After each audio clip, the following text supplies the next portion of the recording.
అమెరికాలో మరో 4 నెలల్లో అధ్యక్ష ఎన్నికలు జరగనున్న నేపథ్యంలో అగ్రరాజ్యంలో తీవ్ర గందరగోళం నెలకొంది. గత నెల రోజులుగా వాడివేడిగా జరుగుతున్న అమెరికా అధ్యక్ష ఎన్నికల ప్రచారం ఇప్పుడు రక్తపాతాన్ని సృష్టించే స్థాయికి చేరిపోయింది. గత కొన్ని రోజులుగా అధ్యక్ష ఎన్నికలపై డెమోక్రటిక్ పార్టీ అభ్యర్థి అధ్యక్షుడు జో బైడెన్, రిపబ్లికన్ పార్టీ అభ్యర్థి మాజీ అధ్యక్షుడు డొనాల్డ్ ట్రంప్ మధ్య విమర్శల యుద్ధమే జరుగుతోంది. కొన్ని ప్రత్యేక అంశాలపై నిర్వహించిన ప్రెసిడెన్షియల్ డిబేట్లో సైతం అధ్యక్షుడు బైడెన్, మాజీ అధ్యక్షుడు ట్రంప్ హీటు పుట్టించే ఆర్గ్యుమెంట్స్ చేశారు.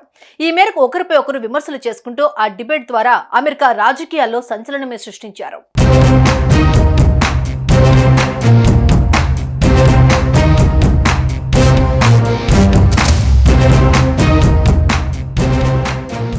ఇద్దరు అధ్యక్ష అభ్యర్థులు పోటాపోటీగా ఎన్నికల ప్రచారంలో పాల్గొంటున్న నేపథ్యంలో అమెరికా ప్రజలకు పరీక్షగా మారాయి ఈసారి జరగబోయే అధ్యక్ష ఎన్నికలు. అయితే తాజాగా మాజీ అధ్యక్షుడు రిపబ్లికన్ అభ్యర్థి ట్రంప్ ఎన్నికల ప్రచార సభలో జరిగిన ఘటన అమెరికా రాజకీయాలకు రక్తపు మరకను అంటించాయి.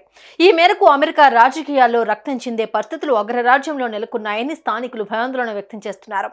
గత కొన్నేళ్లుగా ఇలాంటి దారుణమైన సంఘటనలు జరగని అమెరికాలో ఇది జరగడం అందరినీ ఆశ్చర్యానికి గురిచేస్తోంది. ఈ క్రూర రక్త రాజకీయాలు తరచూ కొన్ని హింసాత్మక దేశాల్లో మాత్రమే జరుగుతాయి. అలాంటి పరిస్థితులు అమెరికాలో ఉండటం పట్ల అక్కడి రాజకీయ పక్షాలు ముక్కును వేలు వేసుకుంటున్నాయి. రాజకీయ పరమైన ప్రచారాల్లో ఇలాంటి ఘటనలు జరగడం చాలా మామూలు విషయం. కానీ అమెరికాలో ఇలాంటి సంస్కృతి ఉండదని గత ఏళ్ల తరబడి వినిపిస్తూ వస్తుంది. తాజాగా ట్రంప్ పై దాడి ఘటనతో ఇప్పుడు ఆ సంస్కృతి పోయి నీచ రాజకీయాలకు నాంది పలుకుతున్నారనే చర్చ సర్వత్రా ఆందోళన కలిగిస్తోంది.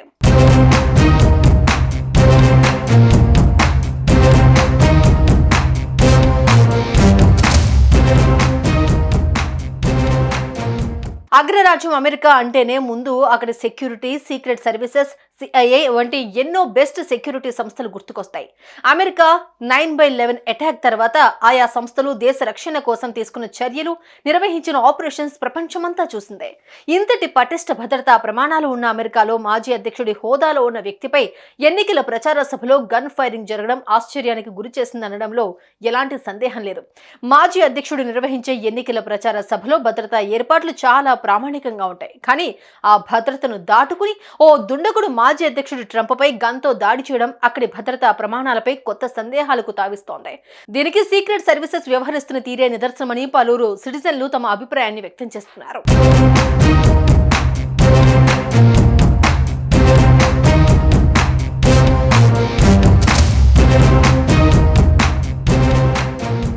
ఇప్పటికే మాజీ అధ్యక్షుడు ట్రంప్ పై జరిగిన దాడి ఘటనపై స్పందించిన ప్రస్తుత అధ్యక్షుడు జో బైడెన్, మాజీ అధ్యక్షుడు బరాక్ ఒబామా సహా పలు అమెరికా రాజకీయ నాయకులు ఈ దారుణ ఘటనను ఖండించారు. అమెరికాలో ఇలాంటి హింస రాజకీయాలకు చోటు లేదని ఉద్ఘాటించారు. అయితే ఈ ఘటనను కొంతమంది రాజకీయ కక్షగా చూడటం మరో అనుమానానికి దారితీస్తోంది. ప్రామాణికమైన భద్రతా ఏర్పాట్ల మధ్య మాజీ అధ్యక్షుడు ట్రంప్ పై దాడి చేయడం, తన సెక్యూరిటీని దాటి బుల్లెట్ ట్రంప్ చెవికి తాకడం అంతా అనుమానాస్పదంగా ఉంది. అంతేకాక నిందితుడు క్రూక్స్ ప్రీ ప్లాన్ తో సభ జరిగే స్థలానికి ఎదురుగా దగ్గరలో ఉండేలా సెట్ చేసుకోవడం, సభకు ముందు తనిఖీల్లో నిందితుడిని గుర్తించుకుపోవడం వంటి అంశాలపైనే ప్రస్తుతం అమెరికా రాజకీయ వర్గాల్లో చర్చనీయాంశంగా మారింది. మరి ఈ ఘటన నవంబర్లో జరగనున్న అధ్యక్ష ఎన్నికల్లో ప్రభావం చూపనుందా? అసలు ట్రంప్ పై దాడి చేయాల్సిన అవసరం నిందితుడికి ఎందుకు వచ్చింది?